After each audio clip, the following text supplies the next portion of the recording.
I thought that I should start by explaining who I am and who Jennifer Cornet is.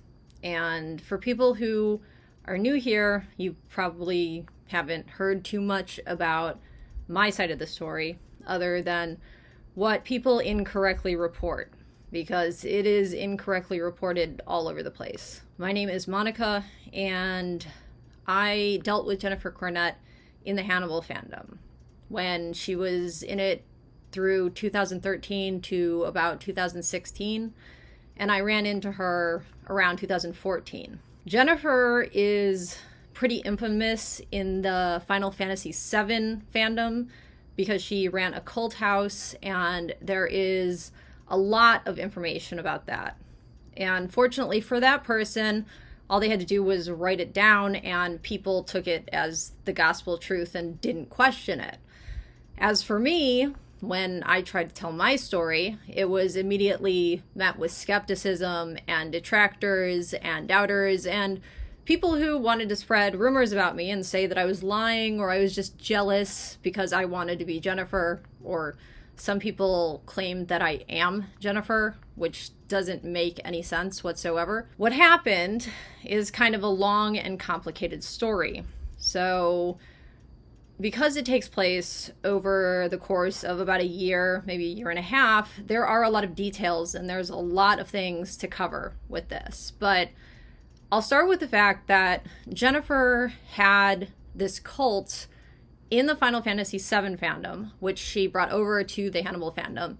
And she greatly believed, or wanted people to think that she believed, in something called soul bonding. And though this can be many things, and it can mean many things to many different people, what she believed it meant was that somebody had the soul of a fictional character, and that person needed to be like woken up to it or something. She would assign characters to people like based on pretty much whoever she wanted to have sex with fictionally. So if she liked a person, then she would assign them a character that she was physically attracted to or whatever. And all of the people that she would assign these characters to, they were all biologically female. At the time that I met her, she had a partner, and his name was Hannibal, but Hannibal was biologically female. By his name is Hannibal, what I mean is that was what he was called. I don't have a real name for this person, and I never learned it over the many, many years that I tried to investigate all of this. But he was already with Jennifer at the time.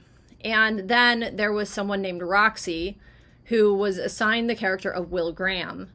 And Roxy, at the time of meeting Jennifer, already had a partner who was female but went on to transition to be male. Jennifer was seemingly okay with this for a while until the person that Roxy was with transitioned and legally became male. And after that point, Jennifer got extremely transphobic and started to say that he was abusive, and pretty much convinced Roxy that she was dating somebody who was abusing her, and stole Roxy away from this guy. Now, I did talk with this person one-on-one a few times, and they did corroborate a bunch of what I said, at least when I was talking to them one-on-one. And then, for some reason, and I don't know why, they went back on their story almost entirely and started to badmouth me, and they joined this little anti-cult that loves to trash me. And they kind of deny that they ever said anything to me in the first place. They claim that I harassed them, all this stuff, which isn't true whatsoever. People want to be a victim of mine, I guess, more so than they want to do anything about Jennifer. As I said in my introduction video, people seem to want to demonize me as much or even more than Jennifer, for God only knows what reason, when all I've ever done was speak out against what she did, and I tried to stop her when she was in the Hannibal fandom. As you can see, what I'm battling against here is a bunch of misinformation, and the fact that even though I've told my story, I've provided evidence, and I have been through this I don't know how many times, people refuse to accept it. People refuse that the story happened the way that I tell it, even though the story hasn't changed and the story never will change. Now that you know a little bit about that, I guess I can get into how I met Jennifer and how this all happened in the first place. Well, I had a blog on Tumblr, and it was for the Hannibal fandom. And it was a kind of popular blog. It had a couple thousand followers. It wasn't nearly as popular as some of the blogs came out to be, but it wasn't a blog that nobody followed. But people really didn't like my blog because I was, and still am, a fan of the character Freddie Lounds. And at the time, I defended her, and I posted a lot about her and all this stuff, and I would get hate mail and death threats and people telling me to unalive myself because I liked a fictional character that they didn't like in the show.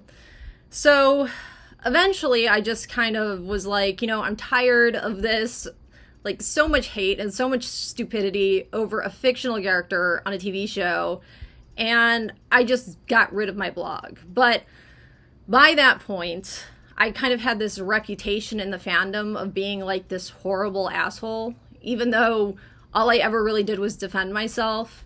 People had this problem where they would come to my blog and they would say something horrible to me, and I would defend myself. And then people would like twist it out of context and say that I attacked them for no reason, and kind of ignored the part where they came to me first and said something awful. And once again, however this ended up, people just kind of believed this, even though I could show them the context and I could show them what was going on. People just ignored what I had to say because, honestly, I couldn't tell you. This is how fandoms are. If you don't agree with the status quo, then you're hated. People make rumors about you, and that's about it. There was nothing I could really do to fight against this, and even though I had people who supported me and I had followers who tried to defend me, they were attacked and they got death threats, and some of them even ended up leaving the fandom or deleting their blogs entirely. And this, once again, was all over the fact that I liked the character Freddie Lounds and that I defended her. That was pretty much the reason why everybody hated me and treated me like I needed to unalive myself.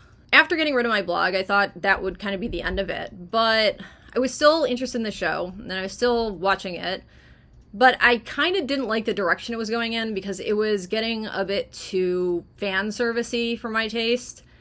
And at the same time, I still really like this character, Freddie Lounds, so I thought that I would get spoilers for the upcoming episodes. That way I would know if she was going to be in the show or not that week, and I could watch it. Because she wasn't like a main character, so she wasn't in every episode. And if she wasn't going to be in an episode, or if it wasn't going to be interesting, it was just an episode that I tended to skip. I would like read the summary of it, and that was about it. Because I wasn't really into the show as much anymore, even if I was interested in what they were going to do with her character. So one of the blogs that I knew about was called TattleCrime.com.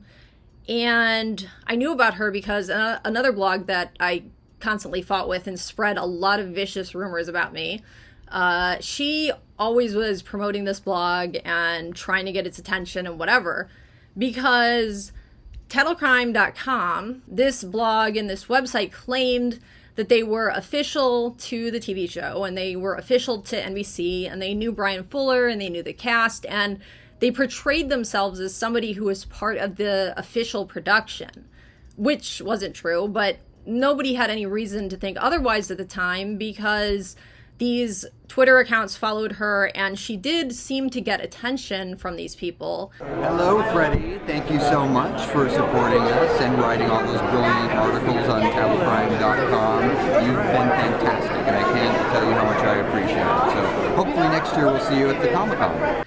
So it was kind of hard to contradict that, or there was really just no reason to believe that she wasn't telling the truth. And I figured that if anybody had the spoilers that I was looking for, it was this blog, because TattleCrime.com is the website that Freddie runs in the show. So this person who was running this blog was saying that they were Freddie Lounds and that it was quote unquote role play, and they would kind of act in character as Freddie.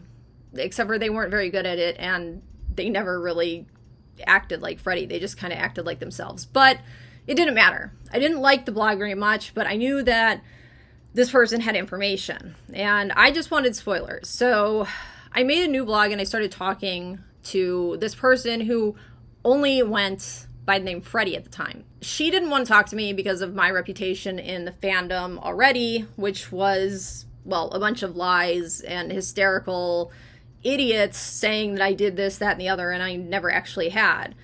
But after a while, after I talked to her for a bit, and she realized that I wasn't the person that the fandom made me out to be, she decided that we could be more friendly with each other and we could talk more. So we ended up talking on Skype, which 10 years ago, that was kind of like the go-to thing, if you remember. Then there was a point where she was telling me that she wanted to talk to me on voice chat, and she couldn't trust anyone if she didn't hear their voice. So that's why she wanted to talk on voice chat, that she had to be sure that she could trust me and hear my voice and all that.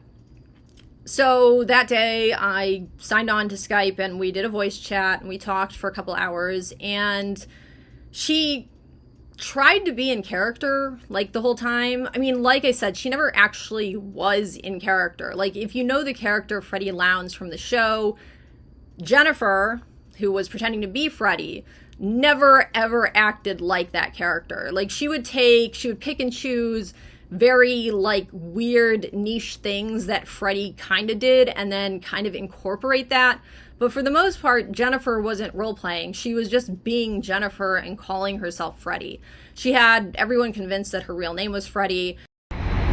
Freddie, missing you, where are you? And nobody knew at that point that her name was Jennifer. And I could tell that this was all an act, even though she claimed that she was the real Freddie Lounds and whatever. I kept trying to ask her, who are you really? What do you do really? Like, what's your real job and personality and things like that? And she would never ever admit to being anyone other than a fictional character. I decided that it probably didn't matter, even though it was kind of annoying, because she had the information that I wanted, and she also appeared to be connected to the show. I thought that having a connection with somebody like that wasn't the worst thing in the world, and even if she was kind of annoying and she wanted to pretend to be this fictional character, I didn't think it was harming anybody. So I just kind of went along with it, just like everybody else did. It would turn out to be a huge mistake.